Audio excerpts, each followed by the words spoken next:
we incorporated the deAsra's Foundation in 2013 and launched it in 2015. A lot of our well-wishers and our entrepreneurial community, as well as your fellow philanthropists, have been asking about and are very eager to know your thoughts and views and perspectives on why the foundation was started and about entrepreneurship and its effect on job generation. So we thought we'd have these conversations with you where we could talk about various topics related to the deAsra's Foundation. And this is the first of this video series. So before we turn to the foundation, I wanted to ask you about your journey through your younger years and through your education, and why you thought about doing something like the deAsra's Foundation. Okay, so I grew up in Bhopal, and my father worked at Bharat Electricals in Bhopal, and I grew up in the Bhil township.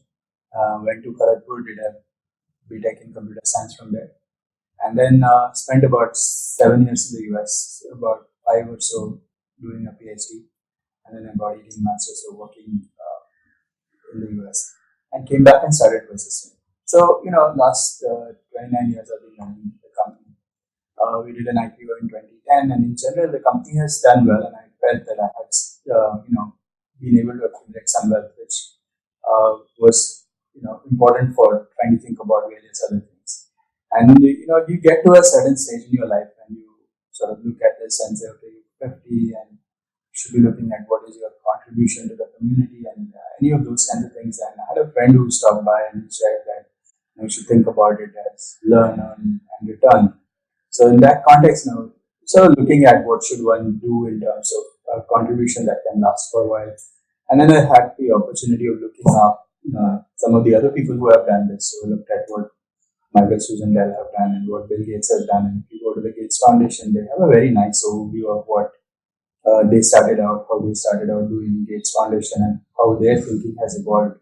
Predominantly also driven by Warren Buffett and his contributions to Gates Foundation and his vision in terms of pushing Gates to do certain things that are big. So when you're looking at personal philanthropy in some sense, you have the opportunity of defining some problem that is large enough. You can look at it with a longer term view. You are not constrained by short term outcomes. So in that context, some of the individuals who are looking at philanthropy should look at large, big problems.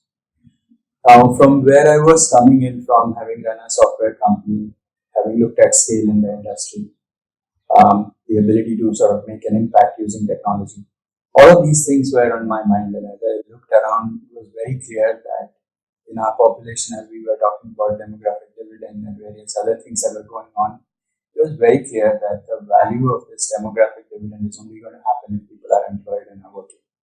Because the whole premise of demographic dividend is that you have a large number of people working in the economy as compared to those being supported by those who are working. So it is important that we have jobs and employment as a key factor for demographic dividend to play along.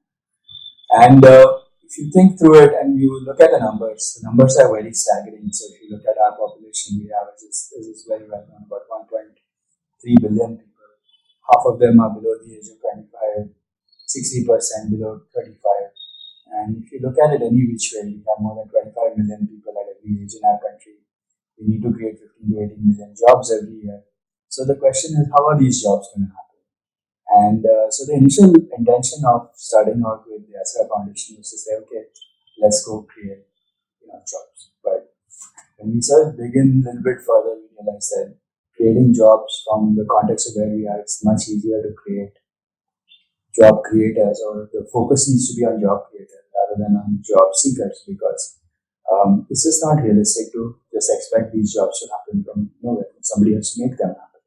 So we decided, let's focus on the whole point of getting job creators to happen. And of course, when you start doing that, you start to think about how to make this happen. What is the group that has the best impact? Where can you make a difference? And is it just skills or is it something else?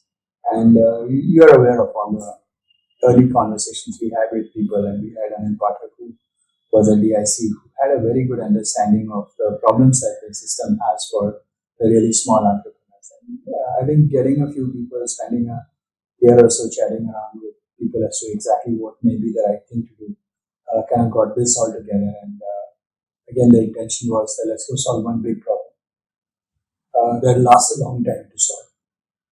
And then in that context, job creation, employment seemed like a really good big problem to work. So, a little about your entrepreneurial journey. So, you had a good job in the US, but you chose to come back to India and do business. What prompted you to sort of think of business? You could have come back and done a job as well, or kept at the job in the US. But what inspired you to really come back and get into business? No, I think I've always felt like I would want to do something on my own. This was something that I would say even through the college and other things, my friends will tell you that, I was always kind of itchy to do something on my own. And yeah, I mean, I was in the US for 18 months, which was sort of my visa allowed me to do that, and I just came back. And it was quite clear that I wanted to start something on my own. And the timing also worked out right at that time. Software was a new industry, and I think being early was useful. Great. Thank you for your time, Anand, and we will continue to have these conversations over the next couple of